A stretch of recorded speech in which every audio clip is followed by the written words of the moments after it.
It's called Please Have a Seat. Someone Will Be With You Shortly by Garth Wingfield. And I'm very excited to present to you my cast when they come out here. Is going to be Ryan T. Husk, as stated, and Elena Elizabeth Tarsitani, as Sue. Thank you.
Sue? Excuse me? Your name is Sue, right? It is. Wow. What? So we're finally talking. We are. I mean, after all this time. It's been a while now, I guess. And it was just as easy as saying that one word, Sue. Who knew it'd be that easy? You know what? And please don't take this the wrong way, but I'm not sure I like it that we're talking. You don't? Well, I think I preferred it when we never spoke at all. Oh, shit. Oh, God. I crossed the line and you hate it. I think you might have crossed the line. I am so sorry. That's okay. So I should shut up now. I think that would be for the best. Gotcha. Right, I'll stop talking to you. I can do that. The end.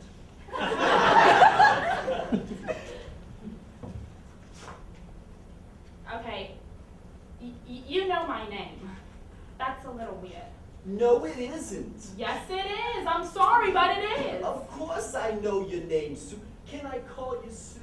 Look, okay, I'll have you know, I have mace in my purse. Calm down, easy. I know your name because your therapist has stood in that doorway and smiled at you and said, Sue, every Monday night for the last 18 months, hello. I didn't realize that you paid attention to that. Of course I did. Of course. Huh. But I wouldn't want to upset you, and I wouldn't want you to mace me, so like I said, the end.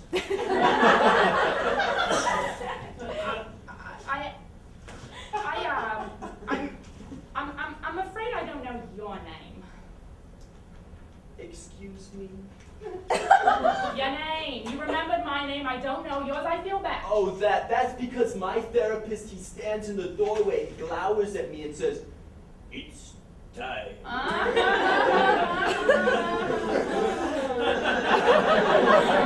He's the super strict, super scary Freud. Oh my God, he does seem scary. Is he German? Oh my God, he is. We do the whole routine. I lie on the couch, he sits behind me. It's all very formal. Huh. You know, come to think of it, I'm not even sure if he knows my name. I bet it's Albert. What? Your name. Albert? Yeah, you just said Albert, if I had to guess. Ouch, that hurts me. You don't want to look like an Albert? No self-respecting man wants to look like an Albert. Fine, I bet it's Herman then. Double out. Or Herman. You're not making any friends here, Sue. Or Simeon. Simeon? I went to college with a guy named Simeon.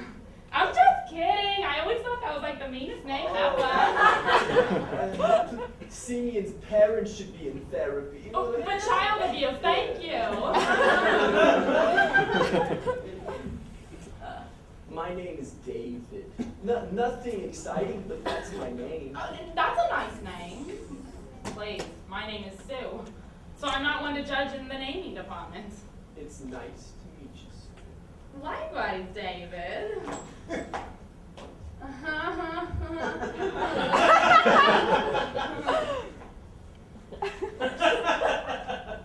So hold on, you really never noticed me in all these months we've been waiting out here?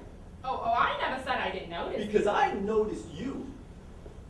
You have? Absolutely lots. Okay. I spent the first 18 months trying to catch your eye over the magazines we was reading. I made a huge effort trying to do this. That's what you were doing? I was. Because I honestly swear, I thought you either had an astigmatism or a tic. Are you serious? Yeah, you do this thing where you read your magazine, then lower it, then read it, then lower it, then read it, then lower it. It was almost hypnotic to witness out of the corner of my eye. Okay, I'll be upfront with you. I have obsessive compulsive issues I'm dealing with in my sessions here. Well, that explains so much. I'm doing much better with that stuff, I'm happy to say to you. I'm glad to hear that. Dr. Reifenschneider, he has me on a mild antidepressant, a wonderful side effect of which is that it's wiped out that OCD stuff altogether. Not entirely. You still do this thing where you run your forefinger back and forth across your upper lip while you read. So you really have noticed me. I don't know. I maybe, sometimes, now and then. Okay. I don't mean to cross another line here, but now that we're finally talking, and since we only have I don't know how many more minutes before one of our therapists walks through that door, I've also thought about you. Outside of this room I'm talking now, I feel I should come clean about this.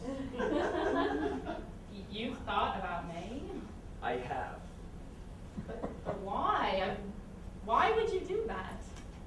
I'm sorry, am I scaring you? A little. I'm sorry, it's just, I've imagined what your life is like, what kind of apartment you have.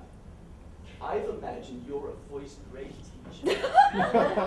You have? Yeah, I don't know, there's just something about you, your demeanor, your scoff, the impeccably patient way you turn the pages of Us magazine. I can just see you reading Where the Wild Things Are to a classroom full of screaming 6-year-olds while they pulled one another's hair and vomited. That's, wow. Okay, I'll be upfront with you. In my sessions here, I've been dealing with the ways I put up walls and push people away, and while part of me wants to run screaming down the hall now that you've told me all this, or promptly change my sessions to Tuesday, I won't, and I'll just say thank you. Oh, well, you're welcome. and just so that you know, there's no need to change your therapy night because this is my final session with Dr. Reifenschneider.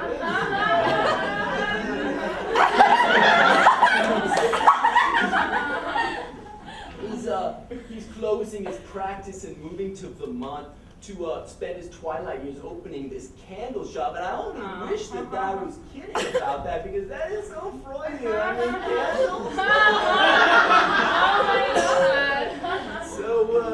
So starting next week, I'll be seeing Dr. McBee down in the village. Dr. Reifenschneider says he's around my age and wears shorts in the summer. So I'll be looking forward to a change of pace. Yeah, I'm sure. Yeah, but I don't know. I saw you sitting here and I decided I had to say hello to you before I could say goodbye.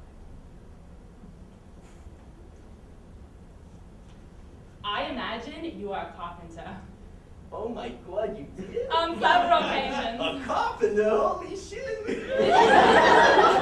This is very hard for me to say out loud. Oh. Yeah, I'm also dealing with issues of trust and abandonment in my sessions here, so you're really pushing on my buttons here tonight. Carpenter, that's the kind of things guys dream about being mistaken for. You have very strong forearms.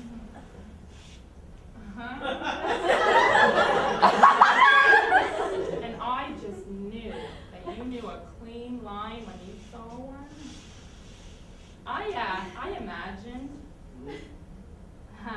you made and designed your own furniture. These very rough-hewn chairs and benches that you spray with linseed oil while NPR played in the background. I love NPR. Oh my God, so do I. I'm sorry, car talk? Please, I don't even own a car, and I live and breathe by car talk. Absolutely. I imagined you lived in Chelsea. I imagine you lived up by Columbia. And that you have a cat. And that you have this enormous moose head thing left over from your college years. And then I'd ask you out to coffee at first, but things would move very quickly from there, and we'd go out to dinner at Gramercy Tavern. Oh, so now I pictured Balthazar. And we'd go out to buggy rides in Central Park. And rollerblade down the weekends. And I've never rollerbladed in my life. And move in together after about a year. Oh, this very shabby loft out in Williamsburg. With the very wheezy radiator, but we love everything about it. And we'd adopt a dog. And join the local food commune. And make casseroles. And bake banana bread. And have a child, or two, or maybe three. You and me, and the dogs and children out in Williamsburg forever.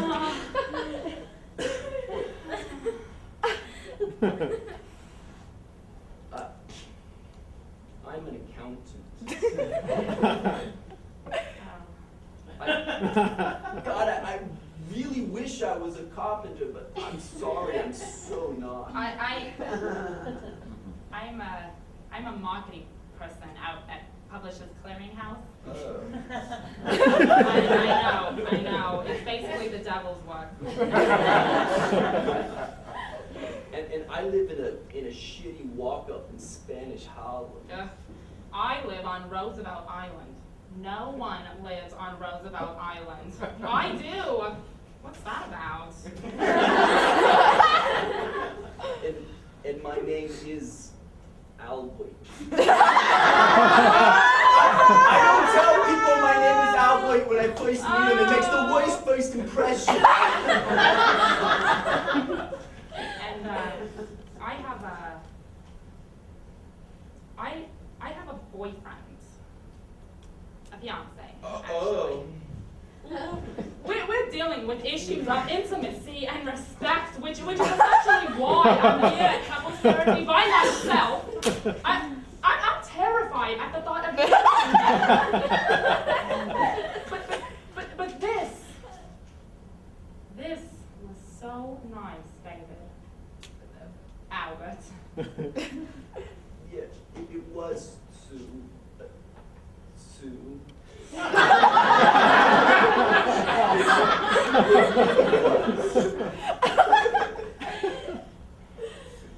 Oh, you're. Oh no, I gotta go.